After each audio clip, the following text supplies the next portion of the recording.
There's a group of players that are familiar with each other, in this rivalry, I guess. But yeah, it's good for it's good for our game, and it's good for competition, and it should be fun.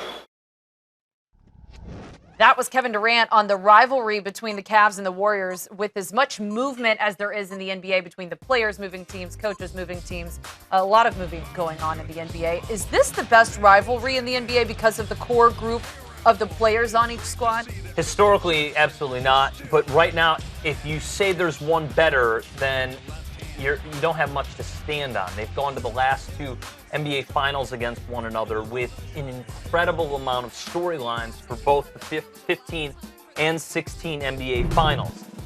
If the Spurs and the Heat weren't a rivalry, this isn't a rivalry. There isn't a rivalry in the game if there isn't one. It's a new age rivalry. And particularly when you consider them not being in the same conference. But that's what made the Lakers and the Celtics so special, and with them winning 8 of the 10 championships in the 80s, is that you had the best players on each of these teams, and they had dream teams. They had super teams. People say, oh, God, the Heat were the first super team. Oh, really?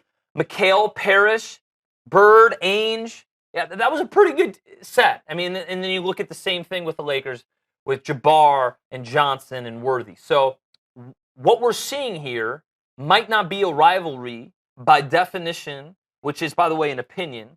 Like, most definitions are printed as fact. This is something that we'll just debate. But I think 20 years did the Celtics and Lakers service.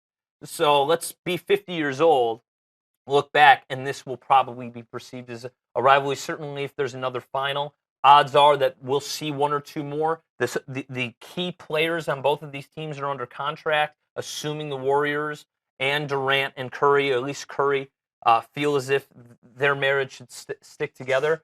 What else could possibly be a rivalry? I'm with you on this, but LeBron James was asked the same thing, and he said it's not a rivalry. Well, again, that's his opinion. Is he just trying to downplay this? He could have a motive. This rivalry? Yeah, that could be it. I mean, listen, he thinks that he's the love guru for the Cleveland Cavaliers. He thinks that he affects all of these young kids that didn't have an experience with rings other than James Jones until he arrived. So he's the Tony Robbins as much as he's the Michael Jordan of the Cavaliers. So yeah, I think he, like all coaches, use the media as a portal to try to either enthuse or to kind of, not depress, but to kind of sustain and control or temper any nerves that you'll have. This is a game that they will be more nervous or amped for than if they were playing the Bucks a 5th time. Or any other team in the NBA right now, right? Absolutely. I think that, Houston looks really good. The Spurs will definitely be a threat in a 7-game series. But these two teams, I think, agree they're the two best teams in the NBA. It's more than just a measuring stick. In my opinion, sorry, LeBron, it is a rivalry. Watch your back. LeBron's coming for you, Scott Reed.